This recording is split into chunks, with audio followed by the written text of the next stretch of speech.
The top three frequently asked questions I get as a wealth lawyer. People building their wealth, trying to protect it, save on taxes.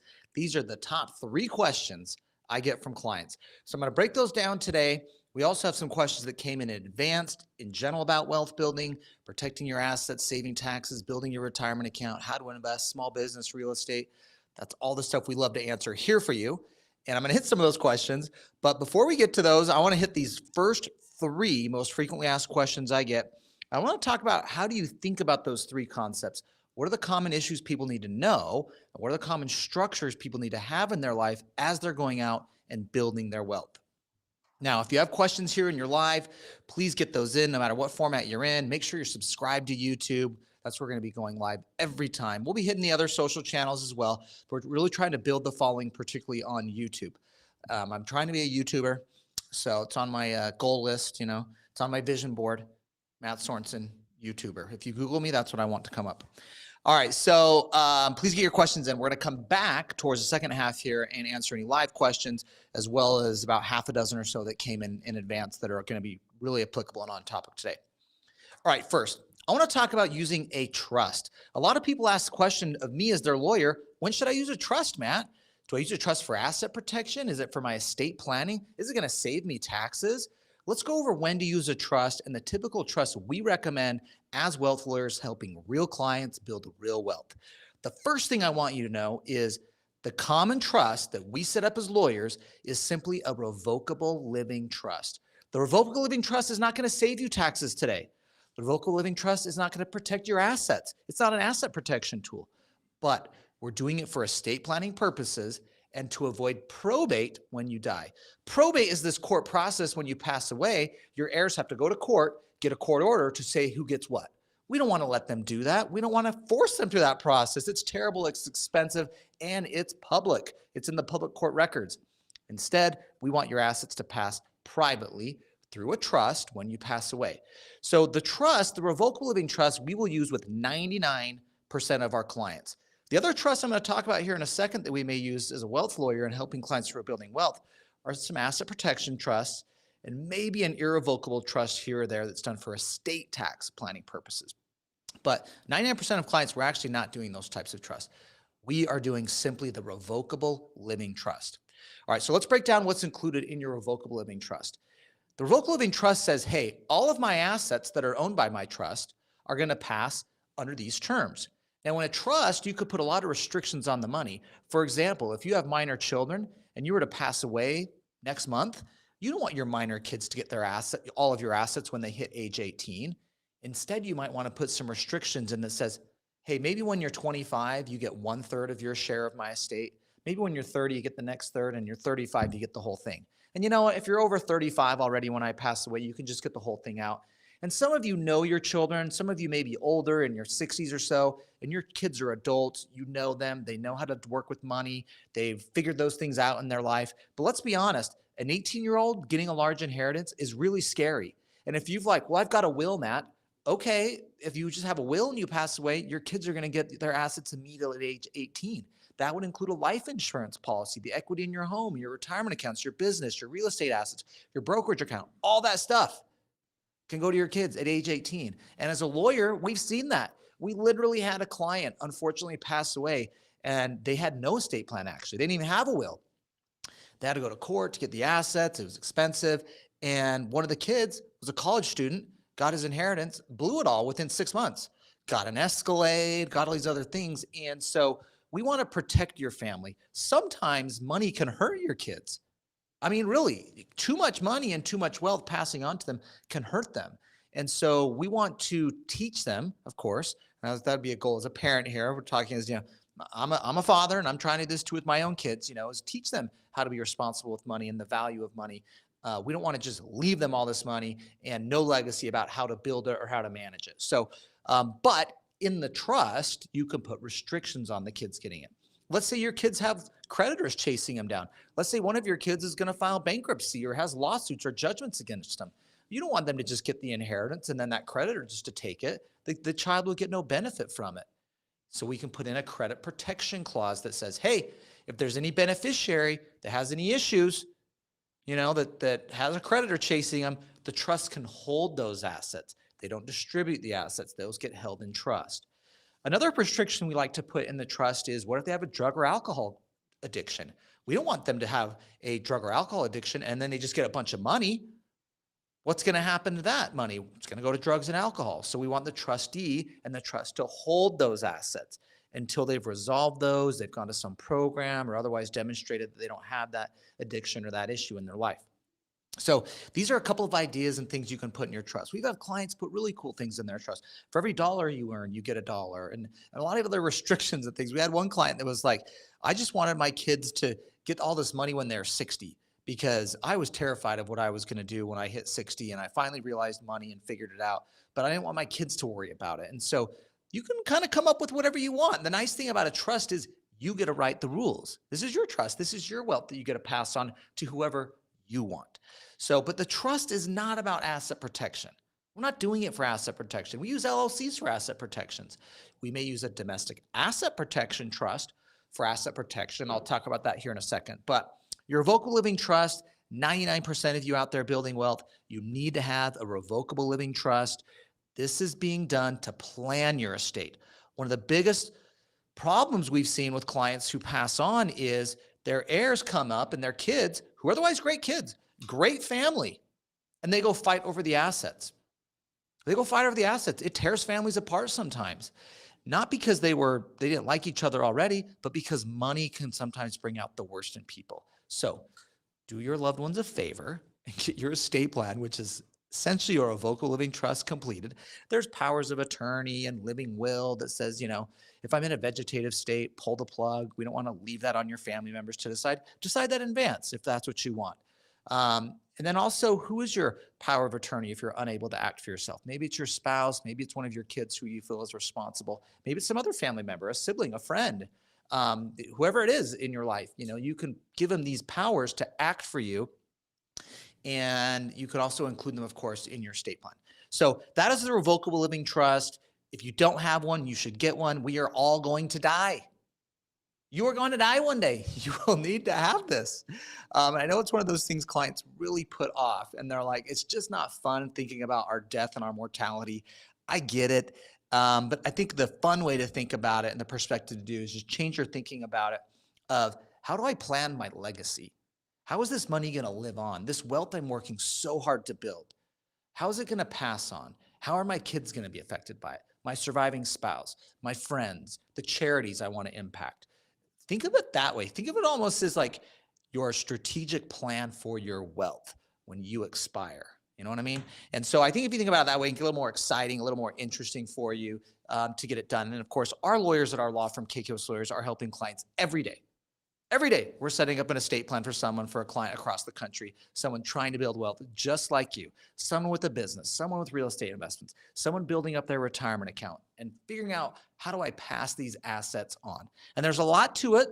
I'm just hitting the broad strokes here, but that is the trust I want you to be thinking about. Clients are not setting up trust to protect their assets. Very few clients are. I'm going to talk about a couple limited instances here in a moment. But the trust I want you to think about is your revocable living trust. Sometimes people call it your family trust. All right, now let's talk about a couple other trusts I want you to just be aware of. They're out there. One is called a domestic asset protection trust. This is actually one of the trusts we do use for asset protection. Maybe 5% of our clients use this. The reason the majority of our clients use it is it's not available in all states. I believe there's about 15 to 20 states right now that have a domestic asset protection trust, sometimes called ADAPT. DAPs are very cool because when you put your assets into them, if you have a creditor trying to sue you personally, they cannot get at the assets in the domestic asset protection trust. I had a client in Nevada that had a domestic asset protection trust, and they had all of their assets in it, some bank accounts, it owned some companies, and they had a judgment against them personally.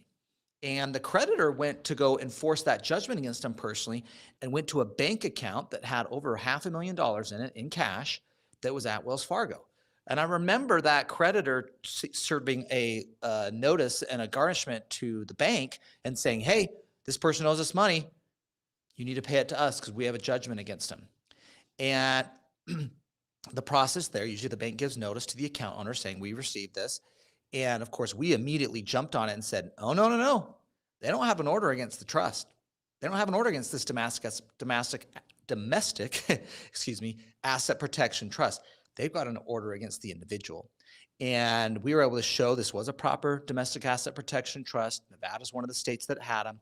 And the creditor was stopped from getting into that. And Wells Fargo had to tell him, go pound sand. You can't get into this. Sorry, we can't execute on this garnishment of the bank account. And so that's the domestic asset protection trust. Now, again, it's only available in 15 to 20 states. And it's just one tool we will use in our asset protection planning with clients. Now, if you're in the majority of states that don't have the domestic asset protection trust, we don't use it. Unless you might have, let's say you have assets in Utah, let's say, for example, they have a domestic asset protection trust, but you live in Arizona. Arizona doesn't have a domestic asset protection trust. We could use that domestic asset protection trust in Utah for Utah assets, but that's all it's going to be good for. So we're only going to look at the states where you have specific assets. That is a state that has a domestic asset protection trust, or we want to go to the state where you reside. If you are in a state where you reside that has a domestic asset protection trust, the DAPT, we will look at using it in that instance too. All right, so that's the domestic asset protection trust. And I'd say maybe 5%, 10% of our clients are using that. I like to use that when you have $1 million of net worth or more. I'm not going to use it for someone just building wealth, a couple $100,000 or so of wealth or even less. We're certainly not going to consider it. It's just not worth the cost to set up because those are going to be a couple to few $1,000s in cost to set up. Your revocable living trust, $2,000 or so, a little bit less to do your full estate plan and revocable living trust with a lawyer. All right, now some of the trusts we don't like are irrevocable trusts. Watch out for those. Irrevocable trusts are irrevocable. They put you in the trust tax rates. You can't change them. They're not your assets. They're the trust assets. They cause all sorts of havoc on people's lives as they're trying to build wealth. They think they're being smart by using irrevocable trust, but you know what? You're volunteering for a higher tax bracket. You get the trust tax rates, which are the highest bracket rates in the federal tax code. It's irrevocable. Your ability to use those assets, pledge those assets, put them up as collateral for loans or other things you're trying to build wealth is severely limited. And so I'd be very reluctant to use an irrevocable trust. That might be 1% of our clients. Now, the areas where we do like irrevocable trusts are for tax planning scenarios when you're selling an asset. You could be selling a business, selling a large piece of real estate or crypto or something like that where you have a large gain. And you may be looking to use an irrevocable trust like a charitable remainder trust or things like that. Lawyers in our firm are helping clients with those types of structures all the time. But it's for tax strategy. It's for tax planning, not for asset protection planning. And so that's the irrevocable trust. Another version of it is someone that has a 20 million estate or larger. You might be looking at irrevocable life insurance trust or ILETs. That's another type of trust that might be used. But again, that's for tax planning. And this is for the 1%ers. All right, let's be honest. This is not the ordinary average American with a side hustle or a rental property or two trying to build wealth. This is for someone that's gone a little bit further down the road. You've accumulated more assets and you need to look at these tax planning strategies. You've got multi-millions of wealth that you're looking to protect or save on estate tax when you pass away. All right, so that is trusts. In a wrap, 99% of you, if you're listening here and you're like, I don't have a trust, Matt, you need one. You're going to die. We want your loved ones to know how they're going to receive your assets. What are the rules? What are the restrictions? Don't leave this mess for them. So when you get it done, the nice thing about your revocable living trust is it's done. You just make sure your assets are owned by the trust and you don't have to do anything. You don't file it anywhere. You don't go register it with the state or anything like that, like with an entity. It's done. It's signed, completed, done. Keep a copy. We, of course, keep a copy here at the law firm. Let your trustee know. You're going to need to pick someone to be your trustee. During your lifetime, you're typically the trustee. And when you pass away, it might be your spouse if you have one, or you have a successor trustee that could be one of your adult children if you think one of them are good at that, a close family member, a business partner, someone like that, that you know would care and take care of managing your estate and distributing out those assets. All right, so that is trust. Frequently asked question number one, what the heck are they? When should I use it? Remember, the revocable living trust is for everyone. All right, next question is LLCs. A lot of people are like, all right, Matt, where am I using LLCs in my wealth building process? Like, what is the LLC for? Well, let me tell you what it's not for. LLCs are not for taxes. LLCs are not going to save you taxes. I'm not thinking of taxes and LLCs. I'm thinking of asset protection and LLCs. The whole reason you use an LLC is for asset protection.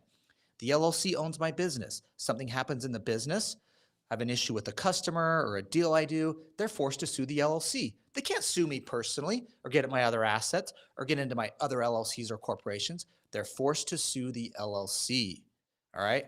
And now the assets in the LLC are at risk, but they can't come after me personally. So that's why we're using the LLC. LLC stands for limited liability company. I'm limiting my liability to just what's going on in that LLC itself. On the other hand, let's say I was running a business in my personal name, or I had a rental property in my personal name. Something happens, tenant slips and falls. Well, they're going to sue me personally. And then get any assets I have. They can garnish my bank account, my wages, my paycheck, the income coming out of my business. I'm totally exposed. So we are using LLCs for asset protection. Now, if you have a small business, operating business, you're selling goods or services, we love S corporations. Make sure you check out this video here. I've got some videos on S corporations. We're going to drop some in the links here, and we'll share some out later as well. When we repost this, that goes over using an S corporation. It's a way you can save on self-employment tax that you'd otherwise have if you were a sole proprietorship or just an LLC. So, but LLCs are the most common question when it comes to the entities is how do I use them? We love them. We're using them for asset protection, not for tax planning. All right, do we have some questions on topic here? Tristan got some microphone ready to go. I'm like, that must mean there's a question. We did. It was a trust related question. I was trying to get you before you started number 2, but Got Travel Homes on Instagram asked, do you need to open the bank account in the name of the trust? Ooh, good question. No, you do not. You do not need to open up the bank account in the name of the trust. When you open up things like bank accounts, have life insurance policies, even retirement accounts, the beneficiary on the account, so at your bank account, and as to this question, there's a beneficiary designation form or payable on death form that says when the account owner dies, who gets the assets, who gets the bank account. We're going to list the trust as the beneficiary on the bank account. So you can update that. Most banks will have a beneficiary update form if you just recently created a trust or you never listed the trust in the first place. Just list the trust as the beneficiary. You do not need to get the trust on the bank account itself. You could, but this is, again, a 99% of people, there's no reason to it. My trust is not the owner of the bank account. It's just the beneficiary when I pass away. So just use the trust as the beneficiary on your bank account. All right, that was a great question. Okay, let's get back to LLCs though. Remember, LLCs are for asset protection, not for tax planning. They can own businesses, they can own rental properties, they can own lots of assets and brokerage accounts. You can have LLCs all over in your tax and business plan. All right, now the last item I want to talk about, and this is the third on the most frequently asked questions, is how do I build my retirement accounts in a strategic way? When we've looked at clients who have retired comfortably, who have had a retirement they've looked forward to, they have had money in retirement accounts. You're either building wealth in real estate, whether it's your home or your real estate investment portfolio, you're building wealth in business ownership, or you're building wealth in retirement accounts. I mean, those are the number 3 areas of wealth building for most Americans. And figuring out how to build that retirement account in the most strategic way is critical because we want to have that retirement in our 60s, 70s, 80s, and forward that we're looking forward to. There's so many people dreading their retirement because their balances are low, they haven't saved well. Okay, so let's go over the long-term wealth building strategy of a retirement account. So in a retirement account, I can have Roth accounts and I can have traditional accounts. Roth accounts are growing and coming out totally tax-free. Traditional accounts, I get the tax deduction when I put the money in. I don't pay taxes, I build it, but it is taxable on the way out. You can use both of these account types, of course, but I want to go over how to build these. And I want to change our thinking of these. So many people out there are talking about the mortgage rates right now. Oh, and I can't afford a home because rates are twice what they were before. For example, if I get a mortgage at 3%, 2 years ago, now that mortgage is going to be at 6%. And that is causing a lot of people stress. And they're running the numbers and being like, this is not good. I have to send way too much interest to the bank to get this money. Guys, I want you to take that same thinking of the change in rate difference to the rate of return you can get on your retirement account. The rate of return you can get on your retirement account can be drastically different And it can change the future and the lifestyle you're going to have in retirement. For example, I want to go through just an example here of what your retirement account will look like in 18 years. Let's just think 18 years. I'm 43, so I'm just thinking when I hit 60, what can my retirement account look like? And let's start with a marker of $100,000. At $100,000, if I'm getting an 8% annual rate of return, which is good, I want you to at least get that. That $100,000 in 18 years is $400,000. Okay, and the way you calculate that is simply the rule of 72. The rule of 72 tells us how long it takes for our account to double in value.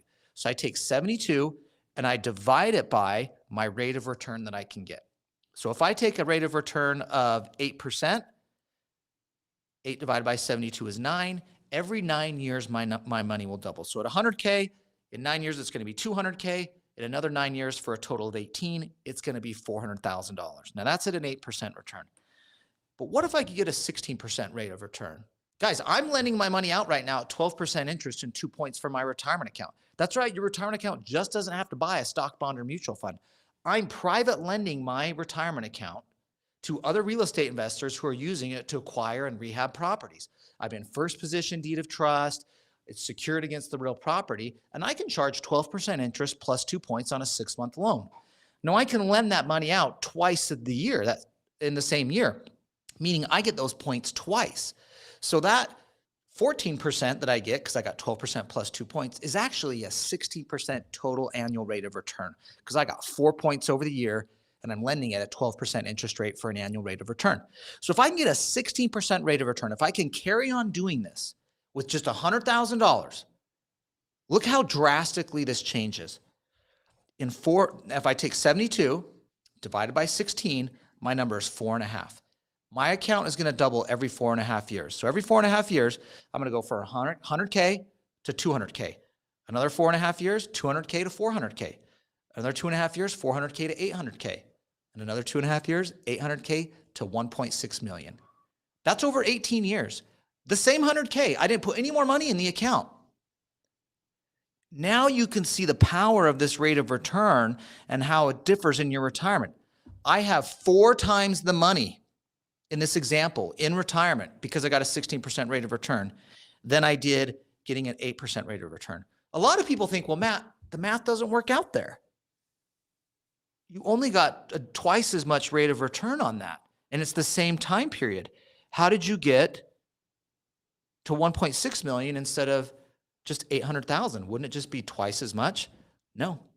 This is the power of compounding interest. And the money that you made the first 4.5 years, or even really the first year, because this is compounding all the time, now that money that you made at a higher rate of return is working for you.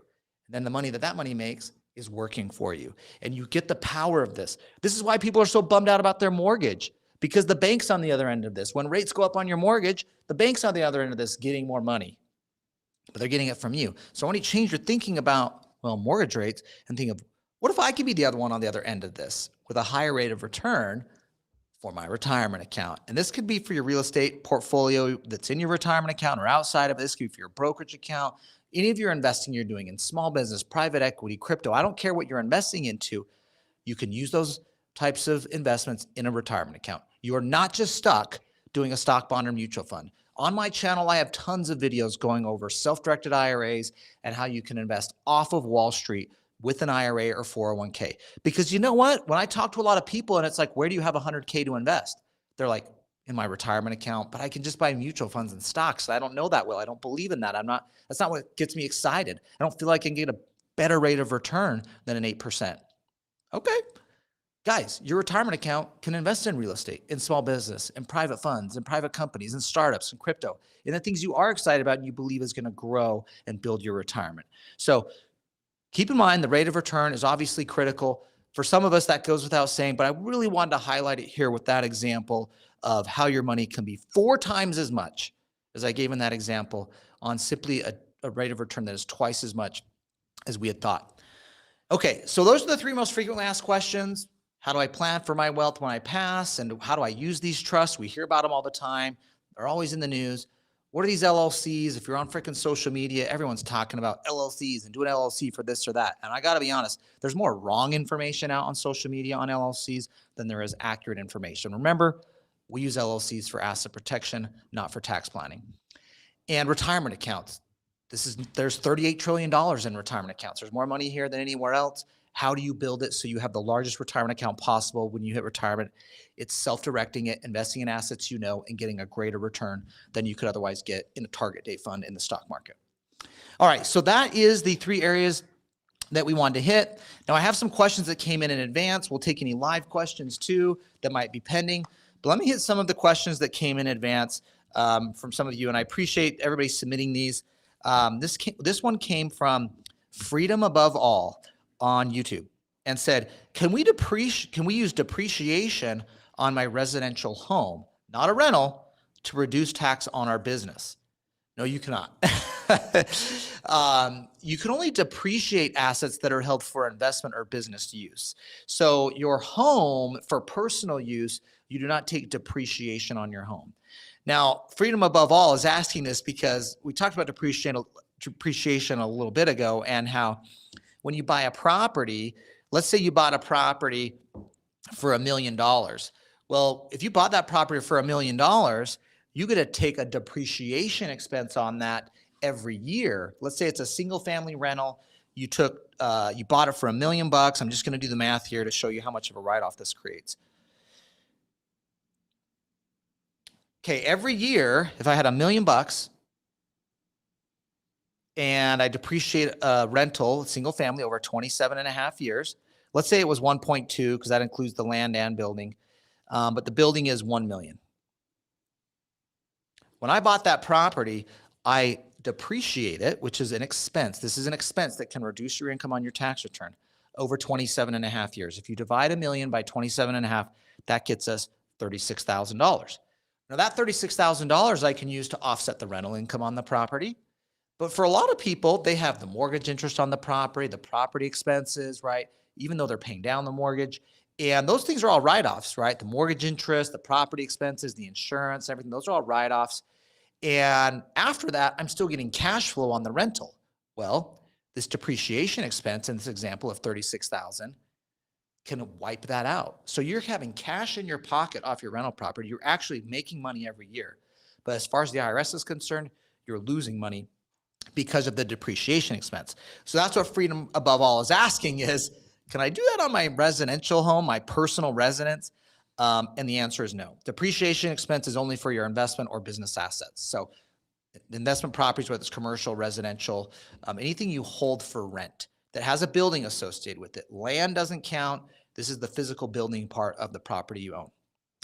All right, we got a live question? Yeah, we got a couple. Go Travel Homes actually has a follow-up to his trust question. Okay. If I get sued personally, if the bank account is not under the trust, then a creditor can say I personally still own it and take it?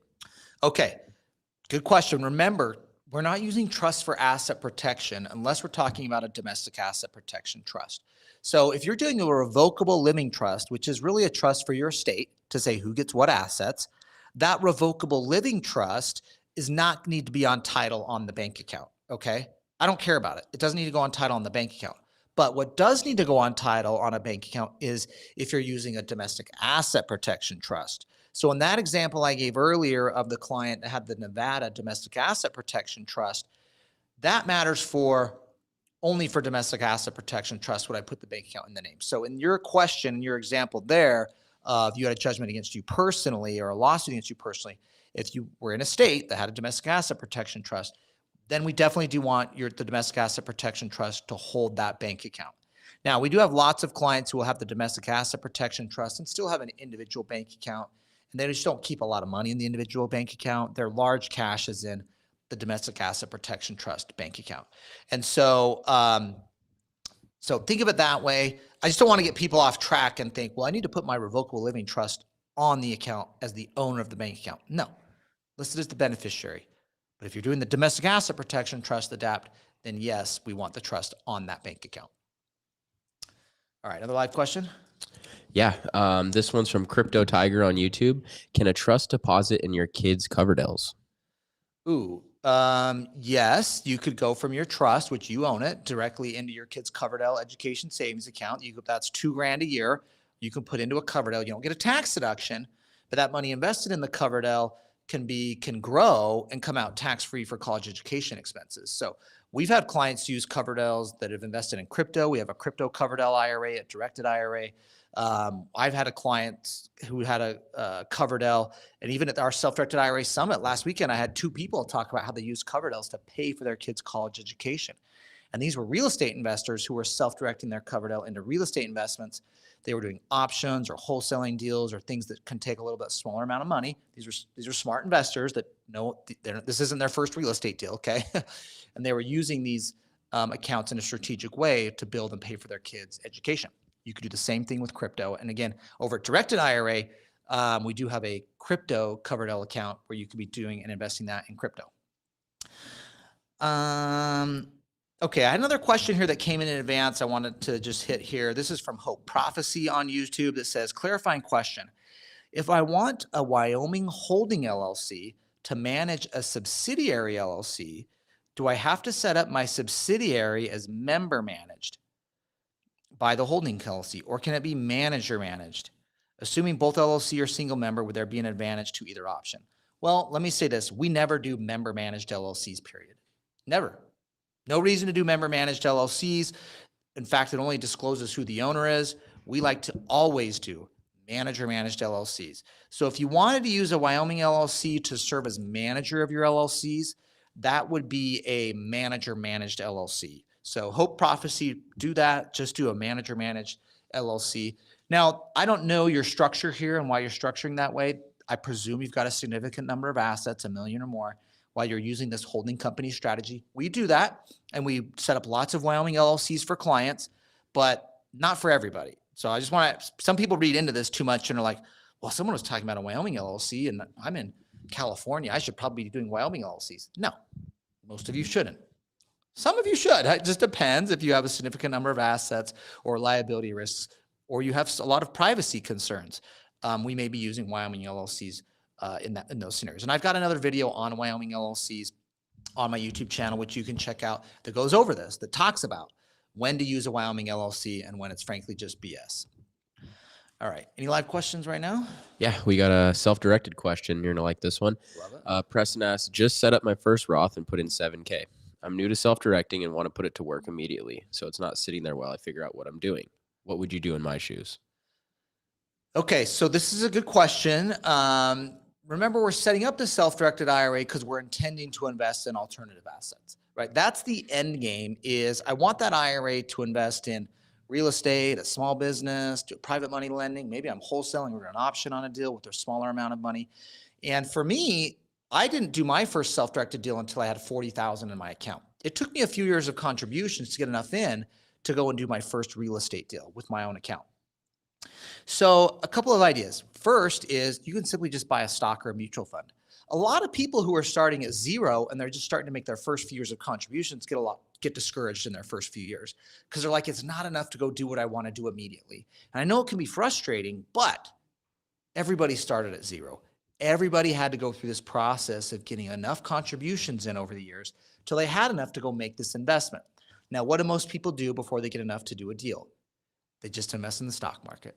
Whether it's buying an S&P 500 fund, which is like Peter Mallouk, Tony Robbins, Warren Buffett, they're all like, if you don't know what you're doing, just buy the S&P 500, 8 to 10% annual return over the last 70 years. And so it's better than just sitting in cash, or it's better than just doing nothing because you're like, well, I don't have enough. Well, remember, everybody starts at zero, Preston. So let's just get the money in, get that 7K in, and even a directed IRA. Although we're a self-directed IRA provider, you can buy a mutual fund. Just go buy the S&P 500, the ETF, or VOOO, which is the mutual fund variety of the S&P 500. I'm not an investment advisor. It's not investment advice. Go talk to advisors. We have a bunch that work with clients at Directed IRA on our referral list. But if you're just kind of like want a place to park the money, I'm just saying that's been a lot of common advice out there for everyday investors from some pretty significant sources that we like to listen to and follow to on how to invest our money. So, but then after a couple of years, 2, 3 years, 4, I don't know how long it takes, you'll have enough built up to go and do a deal. Now, On the other hand, I do have clients that they can take $7,000 and do a deal tomorrow. That's not me. I couldn't do that. I'm running businesses, I have 100 plus employees. I don't have time to go find deals and cut deals where I can make money on $5,000 or $7,000 to really build my account. I had to save enough up to do more passive investments like buying a buy and hold rental, private lending my money, which is what I do now. But you could find deals. You could wholesale a deal, a real estate deal, option. Also, a lot of people do crypto, which is a lot easier to get into if you believe and like crypto. I don't know. That's up to you to decide. But just throwing out some ideas on what you can do as you're just setting the money aside and saving it. All right, any other live questions? I got one other here I want to hit on that came in advance. There's a lot that came in advance. Some of them are a little out of context here. I think I'll probably hit those on our next live about retirement accounts in general, or we'll do those in our open forum on the Directed IRA podcast. But let me hit this one. This is a good one from Justin. Justin asks, can I do a spousal Roth IRA for self-directing or crypto? Yes, you can do what's called a spousal IRA. So generally, in order to have a Roth IRA or traditional IRA, you have to have earned income. So you have to make money, whether it's self-employment, your own business, or a job. You have to have earned income to contribute. Now, some people have a non-working spouse where they're like, well, my spouse stays at home with the kids, or they don't have a job right now, and so they don't have income, so they can't do an IRA, right? Wrong. Okay. They can do what's called a spousal IRA contribution. So if you have a working spouse that has earned income that qualifies or self-employment income that qualifies, we can use that to make a contribution for that spouse plus the non-working spouse. Okay. So a non-working spouse can count their spouse's income for purposes of making a Roth IRA contribution. So Justin, you could do a spousal Roth IRA. It could be invested in crypto. It could go into real estate, private equity, whatever you're into. It could buy stocks or mutual funds, whatever you like.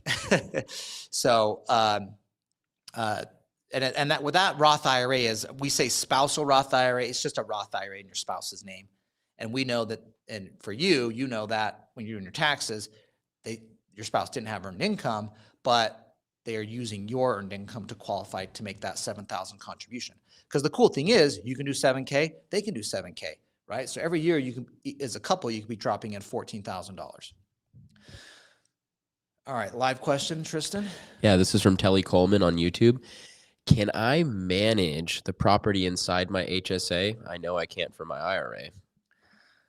Ooh, okay. Here's what you can do when your IRA or HSA, and actually the rules are the same, but I want to clarify what you can and can't do. Sometimes this gets confusing. And by the way, the Self-Directed IRA Summit, sdrasummit.com, we had a section about this, what you can and can't do, managing assets in your self-directed IRA. The recording will be up later if you want to catch it. It was phenomenal.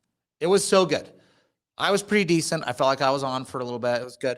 But we had some amazing speakers, awesome questions, an incredible crowd. For any of you that were there, thank you so much for being there. It was such an awesome event. Okay, how to manage an asset like a rental property that's owned by your IRA. There's two things to know what you can and can't do. Let's start with the can. What you can do is you can do investment oversight and administrative tasks. So if my IRA owns a rental property, or if my IRA LLC owns a rental property even, what I can do is I can show the property to the tenant. I can write the lease from the IRA to the tenant. If I have the LLC, my LLC can collect the rental income. If I just own the property directly in my IRA, the rental income goes directly to my IRA or maybe a property manager. I can decide to improve the property. If there's something wrong on the property, I can go there and meet a contractor and tell them what to fix. That's all things I can do with my self-directed IRA. I can administer and oversee things. Now, what you cannot do is you can't go in and put on the tool belt and go fix up the property, all right? We're not doing that. You can't make physical improvements to the property. I can go there and tell a contractor what to fix up that's unrelated to me. I can go tell the handyman what to fix, but I am not supposed to be making physical improvements to the assets, nor can I use the assets or stay at the assets at the property. I can't have my kids or my spouse or parents stay there, or anyone who's called a disqualified person. So that kind of breaks down what you can and can't do. If you think about it, investment oversight, administrative tasks, paperwork, looking at things, checking on things, making decisions, chasing the tenant down for repairs or rent or whatever it may be. That's all cool. You can do that. Just don't make physical improvements. Don't physically work on it. Don't have use or stay at the property. And don't pay yourself to manage the property. So if you're like, well, I'm kind of acting like the property manager here, I should take a 10% property management fee or pay myself a salary from my IRA. Don't do that. There's a case called Ellis versus Commissioner where a guy did this actually in an IRA LLC where he paid himself a salary to manage the real estate that his IRA LLC owned. He got audited. He lost in tax court. He appealed. He lost in the Court of Appeals. It was very clear you couldn't do this. Even before this case, we always told clients you couldn't do this. But now there's like a tax court case, a U.S. Court of Appeals case saying, no, really, you can't do this. All right, but administrative investment oversight tasks are totally okay. All right, let me come back and hit just a few items on the retirement accounts because we've had a lot of questions about them. And I want to just talk about how to have a retirement account you're looking forward to. If you want to have a retirement account you're looking forward to, you need to set a goal. You need to set a goal of where you want that account to be when you hit 50, 60, 70, whatever the age is you're targeting your retirement account at. And then I want you to look back. I gave an example earlier here of having $100,000 to invest over a 16-year window, or excuse me, over an 18-year window. And how that 100K, if I'm getting a 16% rate of return, will be $1.6 million. How that 100K over 16 years, which is for me when I hit 60, will be $400,000 if I'm getting an 8% return. So you need to look at your time period you have to hit retirement. Then think of how much money do I have right now to work with? In my case, I just gave that 100,000K as an example. And then think of what's the rate of return I need to do to get there. Now, when you start doing that math, you need to think of how do I do better than what I'm currently doing? Look at where your account's been over the last 5, 10 years. 20 years, whatever your window is, and where you've had your existing retirement account. What is the rate of return you've had? If what you've been doing isn't working, you might need to change your thinking. You might need to look at investing in assets that produce a greater rate of return. Wall Street may not be laying that up for you. You may need to self-direct your retirement account and invest in assets you know or believe in or that provide greater returns. This is what attracts people to self-directed IRAs is their ability to take control, to invest in the assets they know, to drive a better return than what they've been getting in the past in the stock market. And so the example I gave there of the private money lending, what I'm really doing right now with my own DAM account is the classic example of how do I increase the rate of return I can get so that my money is working more for me? I don't want to work harder for me. I want the money to work harder for me. How do I do that? By getting into deals that have a greater rate of return. And that is how I can reach my retirement savings goal. That's how everybody does it. That's the name of the game. It takes time. It takes effort. It takes your attention. But at the end of the day, this is your retirement account that you're going to be relying on in retirement. No one else. So take action now. Get that money working for you because this is your retirement account. All right, live question. Yeah, we got one last live question here. This is Deacon Auto Detailing. How do you go about lending your money? Didn't know you can do that. Okay. So the way you're going to lend your money from your IRA or 401k is using a self-directed IRA. So if you have an IRA at Fidelity or TD Ameritrade, right, you're used to the typical options at broker-dealers. Fidelity and TD Ameritrade are broker-dealers. What do they sell? Financial products, stocks, bonds, and mutual funds. So when you have an IRA or 401k there, that's what your IRA or 401k can invest in. The broker-dealer products that the broker-dealer sells you. Okay, so if you're like, well, Matt, I want to private lend my money like you did at 10% interest or 12% interest. I know other people, real estate investors or whoever it may be, where I can get secured on their deals. How do I do that? It takes a self-directed IRA. So you open up a self-directed IRA. Our company, for example, Directed IRA, happens to be the #1 company in the space on that. Fastest growing, #1 in customer service. I'm not just saying that because I'm the CEO and I found the company. I'm saying it because it's the truth. Okay, look us up. But what you can do is you move your money from your Fidelity IRA, let's say it's 100K, and it's a traditional IRA at Fidelity. You'll move it over to a traditional IRA at Directed IRA. No tax, no penalty. Now the money's over at your traditional IRA at Directed IRA, and now that IRA account can go invest in any asset allowed by law. That's what a self-directed IRA is. You can buy rental real estate. You can invest in a private fund, in a startup. You can private lend the money here, like the question. And like actually what I'm doing with my own self-directed retirement account. So now that traditional IRA that's self-directed, I can go lend the money out to another real estate investor or business owner, whoever it might be that has the opportunity that I feel safe. They're going to pay me back. I like the deal and I can get a good rate of return. Because let's be honest, the banks are tightening up on who they're going to lend to. Who's that an opportunity for? The people with their little sliver of $38 trillion of U.S. retirement accounts that can use their money to go lend to these people direct. They don't have to go to Wall Street and put it in a bond where Wall Street's taking a big piece of the profits. There's tons of expenses on it. Let's go help everyday investors, people on Main Street, business owners that need capital. It could be a win-win scenario for you to grow your retirement account with a great rate of return that also provides capital for them to improve a property in your community or somewhere else in America, or to affect a small business that's growing and employing people. So this is the cool thing about self-directed IRAs is it enables that. It enables you to grow your account and to invest your money and get invested with other people, like real people you can know, you can talk to, you can make the call about the rate of return and the risk that you're willing to take. But that is what we're talking about here. It takes a self-directed IRA to pull off. You're not going to do this at a Fidelity or TD Ameritrade or Vanguard because they're broker dealers. They're not set up to let you do these types of unique investments. They don't sell real estate. They don't sell private money loans to individuals.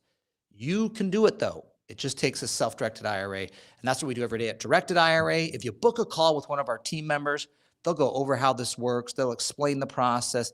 They'll look at the account you might have now, whether that's an old employer 401k, a SEP IRA, a Roth IRA, a simple IRA, and they'll look at how that money can be moved to set up a self-directed IRA. Now, once it's a self-directed IRA, like I said, then your options are unlimited. Real estate, small business, private funds, private equity, crypto, Main Street businesses. This is all assets available that you can invest in with your IRA. Now, you're in control there. You need to take charge and take responsibility for it too, because now you got all the investment decisions and you have the power in your hands on what to invest into. But this is what's freaking exciting about this, is it's up to you. You're not just letting the money and setting it, forgetting it, and hoping for Wall Street to take care of you. You're taking control of this. You're trying to drive the needle on the rate of return because you know this is your retirement account to look forward to in retirement. Okay, well, thank you so much for everyone being here. Please make sure you're subscribed to my YouTube channel. We will be back here every Monday. I think next Monday I'm on the road, actually, but otherwise we are here every Monday answering your questions live, hitting the topics that are going to help you better take control of your financial future.